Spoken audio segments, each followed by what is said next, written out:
Okay.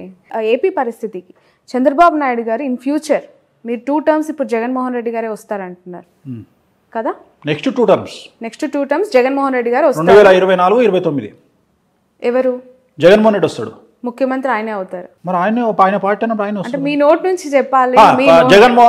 Jaganmohan Reddy గారు 2024లో మరియు 2029లో ఆయనే ఆంధ్రప్రదేశ్ రాష్ట్రానికి ముఖ్యమంత్రిగా ఉండబోతా ఉన్నారు. డామ్ షూర్ గా. ఇది రికార్డ్ అవుతుంది కదా బాబు, రికార్డ్ చేస్తున్నా. ఆ తర్వాత అయినా చంద్రబాబు నాయుడు గారు ముఖ్యమంత్రి అయ్యే అవకాశం ఉందా? ఏందమ్మా రాసుకొచ్చుకుంటా అయింది 200 ఏళ్ళు బతుకుతాను బడే ఉన్నావు నువ్వు, నాకు అర్థమైతలేదు. అంటే 74 ఏళ్ళు ఇప్పటికే అన్నారు తెలంగాణలో రేవంత్ రెడ్డి గారు సీఎం. కాదమ్మా 74 ఏళ్ళు ఆయన రాజకీయ గండం ఉంది, పరిస్థితులు అనుకూలంగా లేవు కాంగ్రెస్ పార్టీకి అని చెప్పారు. ఏపీలో జగన్మోహన్ రెడ్డి గారు 2 టర్మ్స్ వచ్చిన తర్వాత ఏమైనా సిచ్యువేషన్స్ బ్యాడ్ గా వెళ్లే అవకాశం కనిపిస్తుంది? ఏం లేదు. ఇంకా రేపు 2024లో జగన్మోహన్ రెడ్డి సీఎం అయినాక టీడీపీ అనే పార్టీ ఏడు ఉంటది.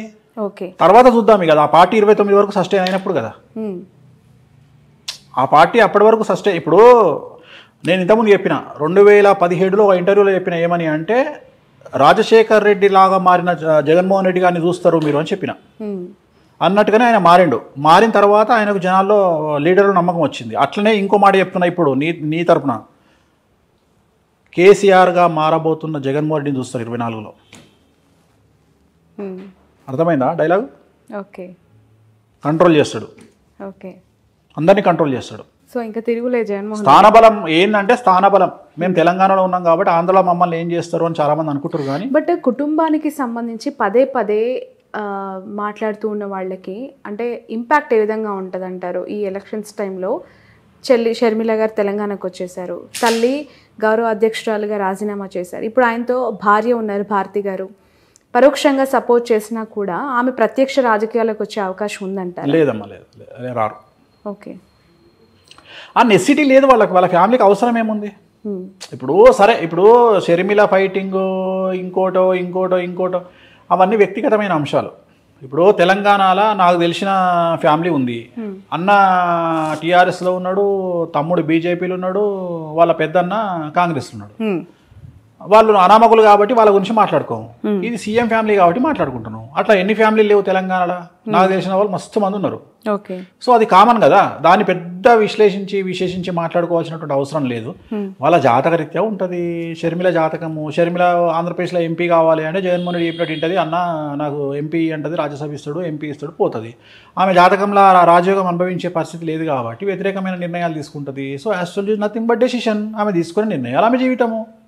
ఆమె పార్టీ పెట్టినా, తెలంగాణలో కాంగ్రెస్ పార్టీకి పోయినా, లేకపోతే ఇంకో మాట మాట్లాడినా, ఇవన్నీ కూడా రాజకీయ జాతకపరమైన అంశాలే కదా. సో ఆమె తీసుకునే నిర్ణయాలు, ఆమె మాట్లాడే మాటలు ఆమె జీవితాన్ని డిసైడ్ చేస్తాయి. ఎలా ఉండబోతుంది అంటారు షర్మిల యొక్క? పెద్ద గొప్పగా ఉండదు. ఓకే, షర్మిల గారు జగన్ దగ్గరికి పోతే హ్యాపీగా ఉంటుంది ఆమె జీవితం. ఆయన లేకుండా ఆమెను ఊహించుకోలేం. వెళ్ళే అవకాశం ఉందంటారు? ఎందుకంటే నీకు బాగా క్లోజ్ అమ్మా, నాకు తెలుసమ్మా.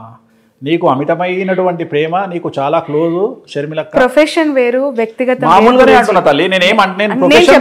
చెప్పట్లేదు. చాలా మందికి ఏంటంటే ఇప్పుడు నేను మీకు డీకే శివకుమార్ అత్యంత సన్నిహితుడు అంట, కానీ ఆ సన్నిహితం ఎంతవరకు ఉండాలో అంతవరకే. షర్మిలమ్మ గారు పార్టీ పెట్టినప్పటి నుంచి టిల్ టుడే ప్రతి ఒక్క పొలిటికల్ యాక్టివిటీ పైన నా కవరేజ్ ఉంది. అండ్ ఒక మహిళ, ఇప్పుడు కల్వకుంట్ల కవిత గారు అవ్వచ్చు, ఇటు మన షర్మిల గారు అవ్వచ్చు. ఇప్పుడు షర్మిల గారి గురించి మనం ఇప్పుడు కాదు, పార్టీ పెట్టిన రోజు నుండి మాట్లాడుకుంటున్నాం. నేను ఎప్పుడైనా పాజిటివ్ గా మాట్లాడినా? ఓ మొత్తం ఇరగదీస్తుంది అని చెప్పినా, 1% ఇంపాక్ట్ కూడా ఉండదని చెప్పిన. నిజమైంది కదా. నేనేం మాటలు మార్చట్లేదు కదా. మీరు ఆ రోజు కూడా నువ్వు ఆమె దగ్గర ఇంటర్వ్యూ తీసుకొని వచ్చిన మరుక్షణం నేను చెప్పిన ఏముండదు తల్లి, అంత నార్మలే ఉంటుంది పరిస్థితి అని చెప్పిన. అంతే తప్ప నేనేం గొప్పగా మాట్లాడాను. అంతలాగా ఒక పాదయాత్ర నిజంగానే చెప్పాలి, ఒక మహిళగా ఆమె చేసిన పాదయాత్రని నేను కల్లారా చూసిన వ్యక్తిగా కష్టం వేరు, చాలా చాలా బాధపడ్డాను ఆ రోజు. ఎందుకు అంటే పక్క రాష్ట్రంలో అన్న సీఎం గా ఉన్నారు, ఇక్కడ ఒక మహిళ ఒంటరిగా ఎందుకు ఈ పరిస్థితి వచ్చింది?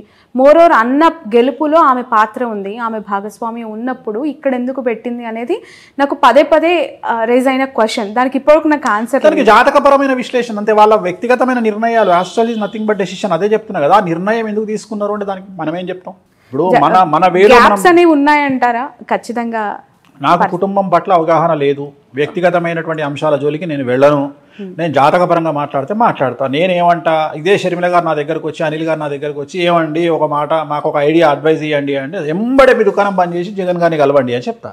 ఎందుకు? అక్కడ పోయి కూర్చుంటే మీకు ఆల్రెడీ ఏదో పదవి ఇస్తాడు, హ్యాపీగా ఎంజాయ్ చేస్తారు లైఫ్, ఒక సీఎం చెల్లెగా లైఫ్ ముందుకెళ్తుంది. ఇంత కష్టాలు మీరు పడాల్సిన అవసరమే లేదని చెప్తాను నేను. కానీ వాళ్ళు మనం అడగరు, మనం చెప్పాం, అయిపోయింది. సో ఇట్లనే astrology is nothing but decision. వారసులకి సంబంధించిన ప్రశ్న ఇది.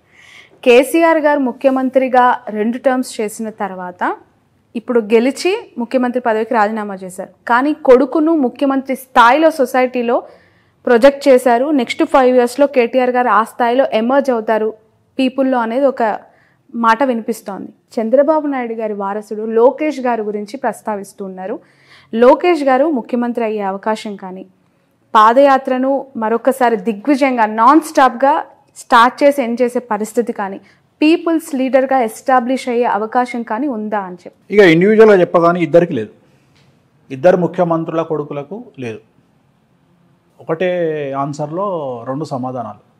ఇటు కేసీఆర్ గారు అబ్బాయి కేటీఆర్ కానీ, బట్ కంపారిటివ్లీ ఈరోజు ఇప్పుడు కూడా సిరిసిల్లలో ఆయన మళ్ళీ విక్టరీ. మళ్ళీ నువ్వు అన్ని జనరలైజ్డ్, నేను ఆస్ట్రాలజర్ అమ్మా, పొలిటికల్ అనలిస్ట్ కాదు. పొలిటికల్ ఆస్ట్రాలజర్ అనొచ్చు కదా. పొలిటికల్ ఆస్ట్రాలజర్ అను, కానీ పొలిటికల్ అనలిస్ట్ కాదు. పొలిటికల్ ఆస్ట్రాలజర్గా చెప్పండి. ఇప్పుడు 3 సార్లు ఆయన ఎమ్మెల్యేగా గెలిచారు, దిగ్విజయంగా మంత్రి పదవులు అనుభవించారు. ఇప్పుడు సరే ఓకే ప్రతిపక్షంలో కూర్చుంటారు, వేరే విషయం. కానీ నారా లోకేష్ గారికి సంబంధించి అసలు ఎమ్మెల్యేగా గెలుస్తారా అనే ప్రశ్నకు ఆన్సర్ ఏంటి? ఎమ్మెల్యే గెలవచ్చు, అది పెద్ద విషయం ఏం కాదు. ముఖ్యమంత్రి కాలేరు, ఆయన జీవితంలో ముఖ్యమంత్రి అయ్యే యోగం లేదు. ఏంటి ఆయన జాతకం ప్రకారం? రావు మార్గదర్శ నడుస్తుంది 2024 వరకు. ఎలక్షన్లో రావు మార్గదర్శలో ఉంటారు. ఈ ఎలక్షన్లో ముఖ్యమంత్రి అయ్యే యోగం లేదు. ఎట్లాగో లేదు. మీరు 2 టర్మ్స్ జగన్మోహన్ రెడ్డి అన్నారు. సో ఇన్ ఫ్యూచర్ ఆయన జాతకం ఓకే గెలుస్తారా నెక్స్ట్ 24లో? ఆయన గెలవడం పెద్ద విషయం కాదు, నేను అదే చెప్తున్నా. 2025 ఎలక్షన్ కాబట్టి 24లో ఎమ్మెల్యే గెలిచే అవకాశం ఉంది. ఎమ్మెల్యేగా మంగళగిరి నుంచి. మంగళగిరి పోటీ చేస్తాడా ఇంకోటి మనం డిసైడ్ చేయలేం కదా. చాలా మందికి అర్థం కాని ఒక క్వశ్చన్, $1 million ప్రశ్న. చంద్రబాబు నాయుడు గారి అరెస్ట్ విషయంలో మీరు ఇందాకన్నా జూనియర్ ఎన్టీఆర్ ఎందుకు స్పందించలేదు అని చెప్పి, మీరేమనుకుంటున్నారు గురూజీ? అంటే ఎందుకు అంత సైలెంట్గా ఉండాల్సి వచ్చింది ఆయన?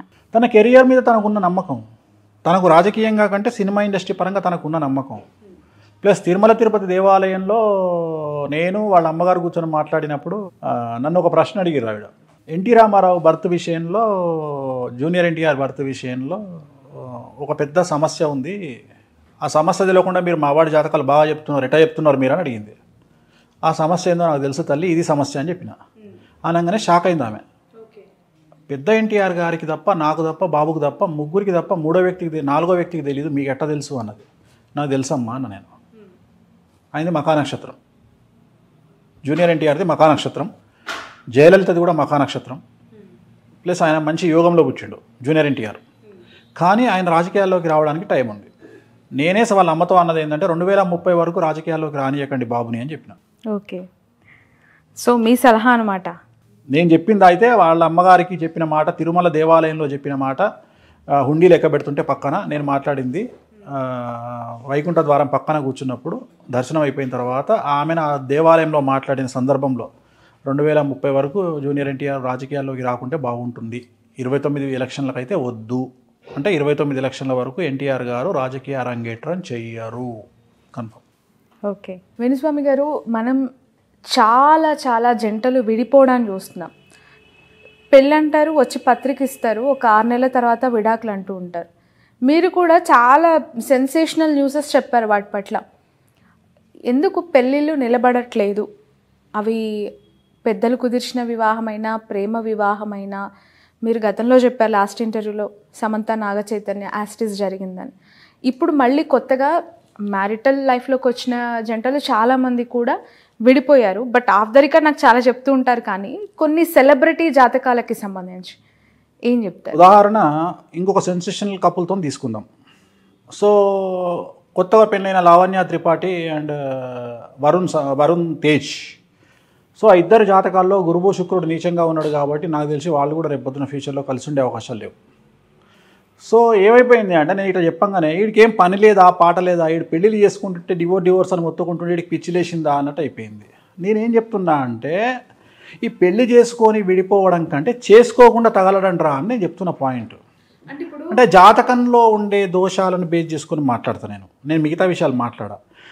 అరేంజ్డ్ మ్యారేజ్ కానీ లవ్ మ్యారేజ్ కానీ 10 పెళ్లిలలో 8 పెళ్లిళ్ళు విచ్ఛిన్నమవుతున్నటువంటి సిచ్యువేషన్లో మనం ఉన్నాం. అందుకనే శాస్త్రం చెప్పేటప్పుడు దేశ కాలమాన పరిస్థితులు అంటాం మనం. తెలంగాణలో ఇండియాలో ఉన్న కుజదోషం అమెరికాలో ఉండదు, ఆఫ్రికాలో ఉండదు.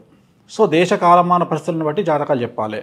సో మన దేశంలో కుజదోషం ఉంటుంది, శుక్రదోషం ఉంటుంది, లావణ్య త్రిపాఠికి గురుదోషం ఉంది, వరుణ్ తేజ్కు నాగదోషం ఉంది. కాబట్టి ఈ ఇద్దరి కుటుంబాల్లో ఒక ప్రముఖమైనటువంటి లేడీ ద్వారా, ఒక స్త్రీ మూలకంగా వీళ్ళిద్దరు విడిపోయే అవకాశం ఉంది. ఇవాళ చెప్తున్నాను నీకు. సో ఈ జాతకాన్ని మేము మొదలే అంచనా వేసి చెప్తాం, మీరు పెళ్లి చేసుకోకంటారా అని. అయినా మా చావు మేము చేస్తాం, మేము ప్రేమించుకున్నాం, పెళ్లి చేసుకున్నాం అని జోస్లో పెళ్లి చేసుకుంటాం. అంటే ఇప్పుడు 6 ఏళ్ల ప్రయాణం, వాళ్ళ ప్రేమ అనేది 6 ఏళ్ళు ప్రయాణించి పెళ్లి పీటలు ఎక్కిందని మాట్లాడుకునే క్రమంలో అట్లా పెళ్లి చేసుకున్నారు విడిపోతారని మీరు చెప్తున్నారు. అంటే మొదలే చెప్తారు వాళ్ళకు, నేను చెప్పడం కాదు ఇది. ఇప్పుడు వేణుస్వామి చెప్పిన కథ కాదు ఇది. వాళ్ళకు సంబంధించిన పండితులు ఆల్రెడీ చెప్తారు వీళ్ళకు, మీరు విడిపోతారు చేసుకోకండి అని. అయితే వీళ్ళ ఓవర్ కాన్ఫిడెన్స్ ఏంది అంటే, మేము కలిసి ఉంటాం, మీరెంత మా ముందరా అనుకొని చేసుకుంటారు. అది ప్రేమికులకు ఉండాల్సిన ప్రథమ లక్షణం. నేను కూడా కాదంటలేను, నాది కూడా ప్రేమ వివాహం కాబట్టి. కానీ పెళ్లి చేసుకున్నాక అస్సలు టార్చర్ స్టార్ట్ అవుతుంది. పెళ్ళి ఎప్పుడు, నేను ఇంతకుముందు కూడా చెప్పిన నీకు, ప్రేమించిన అమ్మాయిని సంపాదించడం గొప్ప కాదు, పెళ్లి చేసుకున్న తర్వాత అమ్మాయిని కాపాడుకోవడం గొప్ప అనేది నా ఉద్దేశం. రెండోది ఏంటంటే, ఎప్పుడు కూడా మగవాడు అణిగిమణిగి ఉండాలి. ఈ కలియుగంలో మగవాడు రెచ్చిపోతే వర్కౌట్ కాదు. ఎట్లాగో ఆడవాళ్ళు రెచ్చిపోతారు. ఎందుకంటే ఆడవాళ్లకు వర్క్ బ్యాలెన్సింగ్, వర్క్ స్ట్రెస్, ఇంటి స్ట్రెస్ వల్ల బ్యాలెన్స్ చేయలేకపోయినప్పుడు లేదా ప్రకృతి నియమాల ప్రకారం డేట్ వచ్చినప్పుడు మెన్సెస్ టైంలో వాళ్ళు బరస్ట్ అవుతారు. దాన్ని అర్థం చేసుకోగలగాలి. హార్మోన్ ఇన్బ్యాలెన్స్, థైరాయిడ్ ప్రాబ్లం వల్ల, పీసీఓడి, పీసీఓఎస్ల వల్ల వాళ్ళు ఏదైనా అరిచి మాట్లాడినా 10 నిమిషాలు సైలెంట్గా ఉంటే కథమైపోతుంది కిస్సా. కానీ మనోళ్ళు అట్లా ఉండదు కదా. దాన్ని సీరియస్గా తీసుకొని మగోళ్ళు, మేధావులు మమ్మల్ని తిడతావా నువ్వు అని పెళ్ళాం మీద కరవడము, అది ఎక్కడికో దారితీసి విడాకులకు దారితీస్తాయి. సో దీంట్లో అత్త ఒక క్యారెక్టర్, తల్లి ఒక క్యారెక్టర్, తోటికోడలో క్యారెక్టర్, వీళ్ళందరూ వచ్చి పెంట పెట్టడం వల్ల విడాకులు అవుతాయి. అయితే మీరు అనొచ్చు ఇవన్నీ సామాజికంగా జరిగే అంశాలు కదా, జాతకానికి ఏం సంబంధం? దాంట్లోనే డిసైడ్ చేస్తాం. గురువు నీచంలో ఉంటే ఒక ప్రాబ్లం ఉంటుంది, శుక్రుడు నీచంలో ఉంటే ఒక ప్రాబ్లం ఉంటుంది, చంద్రుడు నీచంలో ఉంటే ఒక ప్రాబ్లం ఉంటుంది. నా వరుణ్ తేజ్ జాతకంలో గురువు నీచము, శుక్రుడు నీచము, లావణ్య త్రిపాఠి జాతకంలో నాగదోషము, కుజదోషము. సో ఇన్ని దోషాల మధ్యన వాళ్ళిద్దరు కలిసి ఉండడం అనేది చాలా పెద్ద మిరాకిల్. అదొక పెద్ద మిరాకిల్, అదొక ఇక అర్థం కానటువంటి చిదంబర రహస్యం. ఓకే. అంటే ఇప్పుడు మెగా ఫ్యామిలీకి సంబంధించి ఎప్పుడు కూడా ఏదో ఒక న్యూస్ టాక్ ఆఫ్ ద టౌనే. మనం గతం మెగా ఫ్యామిలీ అని కాదమ్మా, తప్పది మాట్లాడుకోవడం. ఎందుకంటే ప్రతి కుటుంబంలో ఉంటుంది. వాళ్ళు సెలబ్రిటీస్ కాబట్టి బయట తెలుస్తుంది. మన పక్కింట్లో ఏం జరుగుతుందో మనం, అది సెలబ్రిటీ కాదు కాబట్టి చెప్పం అంతే. సో అలానే అంటే ఇది సెలబ్రిటీ ఫ్యామిలీకి కాబట్టి ఇంత చర్చ కూడా జరుగుతుంది. నేను కూడా అందుకనే చెప్తా కదా. మీరు నాగ చైతన్యకి డివోర్స్ అవుతాయని చెప్పారు, అఖిల్ కి పెళ్లి కాదు డివోర్స్ అవుతాయని చెప్పారు. ఇప్పటి వరకు ఆయన కూడా కెరియర్ కూడా ఎఫెక్ట్ ఉంటుంది, ఆయన సెట్ కాడని చెప్పిన. ఎందుకంటే ఆయన జాతకంలో ఉన్న దోషము, మా చుట్టమేమో నాకీలు, నాకు శత్రువా, ఎందుకు చెప్తా? సో ఇవన్నీ ఉన్నాయి, నేను చెప్పినవి చాలా ఉన్నాయి. నేను చెప్పినవి అన్నీ తవ్వుకుంటూ కూర్చుంటే నేను చెప్పిన 100లో 98 సక్సెస్. నా సక్సెస్ రేట్ 98. నేను చెప్పినవి ఆల్మోస్ట్ ఆల్ జరిగినాయి. అసలు నేను చెప్పినవి జరగలేదు అనేది వెతికితే కష్టం, అసలు జరగకుండా ఉండవు. కాకపోతే ఆ టైం వరకు వెయిట్ చేయాలి అంతే. రెండోది ఏంటంటే, ఎందుకు చెప్తున్నావు అంటే పబ్లిసిటీ కోసం చెప్తున్నావు. బరాబర్ చెప్తా. నా లైఫ్కు నేనే సీఈఓ. మరి నన్ను నేను ప్రమోట్ చేసుకోవాలి, ఎవడు చెప్తాడు నన్ను? బట్ అలా ఒకరి లైఫ్ ని పబ్లిక్ ఫిగర్స్, సెలబ్రిటీ స్టేటస్ వాళ్ళని మాత్రమే చెప్తా. వాళ్ళ లైఫ్ ని ఇలా మీడియాలో ప్రస్తావించడం వాళ్ళ దృష్టిలో చెడవుతుంది కదా. వాళ్ళ దృష్టిలో చెడు అయినా వాళ్ళ వల్ల కొంతమంది బాగుపడతారనే ఉద్దేశం. సమంత, నాగ చైతన్య ఎగ్జాంపుల్ వల్ల చాలామంది పెళ్లి చేసుకోకుండా ఉన్నారు నాకు తెలిసిన వాళ్ళు. అంటే వేణుస్వామి నిజాలు చెప్తాడు, సమంత నాగ చైతన్యది ఇట్లా అయ్యింది కాబట్టి మేమిద్దరం వస్తాం అని నా దగ్గరకు వచ్చి కూర్చొని, స్వామి గారు మేమిద్దరం పెళ్లి చేసుకుంటాం, మా ఇద్దరికి షష్టాష్టకాలు అయినాయా, మేము చేసుకోవాలా వద్దా అని అడిగితే అమ్మాయి ఏమంటుంది? తల్లిదండ్రులకు చెప్తుంది అమ్మాయి, వేణుస్వామి చెప్పితే నిజంగా నమ్ముతా, లేకుంటే నా పిల్లగానే చేసుకుంటా. కొన్ని అంచనాలు తప్పొచ్చు కదా మీరు చెప్పిన ప్రెడిక్షన్స్. అంచనాలు తప్పవు, టైం తప్పుతుంది.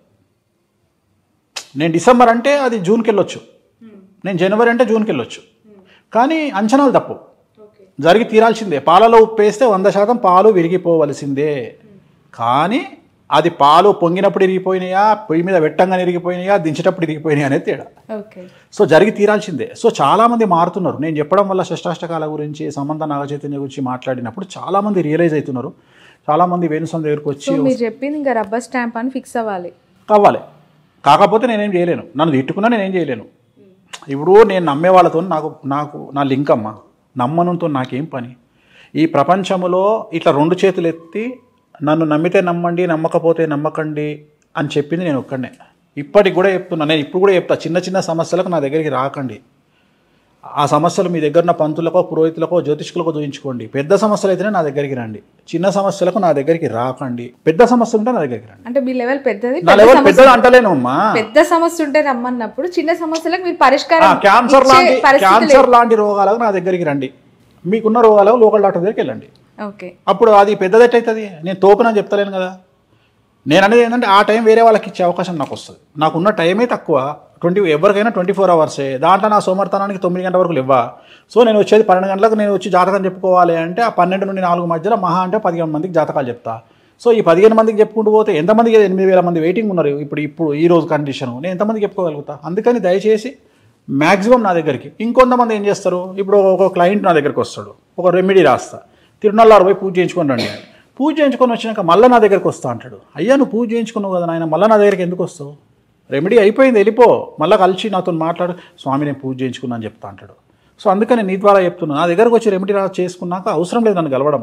Wait for time. ఆటోమేటిక్గా గ్రహాలు మారినప్పుడు మీ టైం పనిచేస్తుంది, ముందుకు వెళ్ళిపోతారు. బట్ అనేక సందర్భాల్లో మీరు చెప్పింది జరుగుతుంది అంటున్నారు, జరగాలని ఆశిస్తున్నాను. కానీ తప్పినప్పుడు వాళ్ళ నుంచి కొంత వ్యతిరేకత కూడా ఉంటుంది కదా, దాన్ని ఎలా ట్యాకిల్ చేస్తారు? అంటే జాతకంలో జరగకపోవడం అయితే లేదమ్మా, భగవంతుడి దయ వల్ల. నా ఫెయిల్యూర్ ఒక 2% పూజల విషయంలో ఫెయిల్ అయ్యే అవకాశం ఉంటుంది. అంటే వాళ్ళు నాకు సరిగా కమ్యూనికేట్ చేయలేకపోవడం, లేకపోతే నాకు ఇన్ఫర్మేషన్ సరిగా ఇవ్వకపోవడం, అక్కడ ఏమన్నా మిస్టేక్ జరిగి ఉంటుంది. కానీ నేను చెప్పిన ఇన్సిడెంట్ జరగకపోవడం అనేది అయితే లేదు, ఖచ్చితంగా జరిగి తీరాల్సిందే. ఎక్కడ ఫెయిల్యూర్ ఉంటుంది అంటే, ఇప్పుడు నేను ఎక్కడన్నా పూజ చేసిన దగ్గర, వాళ్ళకి రెమెడీలు చేసిన దగ్గర నేను ఇచ్చే రిజల్ట్ వాళ్ళకు వర్కౌట్ కాకపోవచ్చు. అది వాళ్ళ కమ్యూనికేషన్ ప్రాబ్లం వల్ల. అంటే ఇప్పుడు లేటెస్ట్గా మన యూఎస్ నుండి ఒకతను నాకు ఫోన్ చేసి, నాకు మానసికమైన ఇబ్బందులు ఉన్నాయి, మా ఆవిడకు రెమెడీ చేయండి అన్నాడు. అంటే నేను రెమెడీ చేసిన తర్వాత వాళ్ళ ఆవిడ మానసికంగా బయటపడ్డది. అతను ఫోన్ చేసి సడన్గా అంటాడు, మా ఆవిడకు ఉద్యోగం లేదు అంటాడు. ఉద్యోగాలకు నేను పూజలు చేయగదా నాయన? నేను అన్నా, ఉద్యోగాలకు నేను పూజలు చేయ కదా. నీ ఆవిడకు మానసికమైన సమస్య లేదు అంటే నేను చేసినా బాగుంది, బట్ మా ఆవిడకి ఇంతవరకు ఉద్యోగం రాదు, అది నా ప్రాబ్లం కాదు. సో అక్కడ కమ్యూనికేషన్ ప్రాబ్లం, అతను చెప్పుకోవడంలో కమ్యూనికేషన్ ప్రాబ్లం. నేను చెప్పేది, నేను చేసేది పర్ఫెక్ట్గా చేస్తా, లేకపోతే నేను కాంప్రమైజ్ కాను, అసలు పూజలే చేయ 99%. రెండోది, నేను పూజలు చేసేది నీకు రాత్రి మూటల కట్టలు వచ్చి డబ్బుల కట్టలు వచ్చి పడతాయని చెయ్య. నీకు రాబోయే నివారణ, నీ తలలో పడాల్సిన రాయి నీ కాలు మీద పడడం వల్ల కాలుకు దెబ్బ తగులుతుంది, తలకు దెబ్బ తగలకుండా ఉంటుంది. నీకు జరగబోయే నష్టాన్ని నివారించడానికి మాత్రమే నా పూజలు పనికొస్తాయి. రెండోది, నా పూజలన్నీ కూడా వామాచారంలో చేసే పూజలు. నీకు కసి ఉండాలి, అదృష్టం కూడా ఉండాలి. అంటే నువ్వు వ్యాపారం చేస్తే పక్కోడు 10 రూపాయలు సంపాదిస్తే నువ్వు 100 రూపాయలు సంపాదించాలంటే నా దగ్గరికి రావాలి. అది వ్యాపారంలోనే సాధ్యం, ఉద్యోగంలో సాధ్యం కాదు. ఉదాహరణ, టీచర్ ఉద్యోగం చేసే అతను నా దగ్గరకు వచ్చి, గురువుగారు నేను 1 కోటి రూపాయలు సంపాదించాలంటే మార్గం చెప్తారా అంటే, నీకు దండంరా బాబు పోయంట. టీచర్ ఉద్యోగం చేసేవాడు 1 కోటి రూపాయలు ఎట్లా సంపాదిస్తాడు? ఒక రియల్ ఎస్టేట్ వ్యాపారికి అయితే నువ్వు 1 కోటి రూపాయలు సంపాదిస్తావురా ఒక సంవత్సరంలో అని చెప్పొచ్చు. టీచర్కి ఏం చెప్తా నేను? సో నేను చేసే పూజలు టీచర్కు పనిచేయవు, నేను చేసే పూజలు వ్యాపారస్తులకే పనిచేస్తాయి. అంటే డబ్బు సంపాదించే వాళ్లకు ఉద్యోగంలో మాత్రం కాకుండా వ్యాపారంలో చేసే వాళ్లకు, ఒక ఎమ్మెల్యేలకు, ఒక సినిమా వాళ్లకు, అట్లాంటి వాళ్ళకు పనిచేస్తాయి తప్ప, రాజయోగాలకు, రాజభోగాలకు పనిచేస్తాయి తప్ప, నీకు తగ్గబోయే నష్టాన్ని ఆపుకోవడానికి పనిచేస్తాయి తప్ప, మన ఒక ఎమ్మెల్యేకి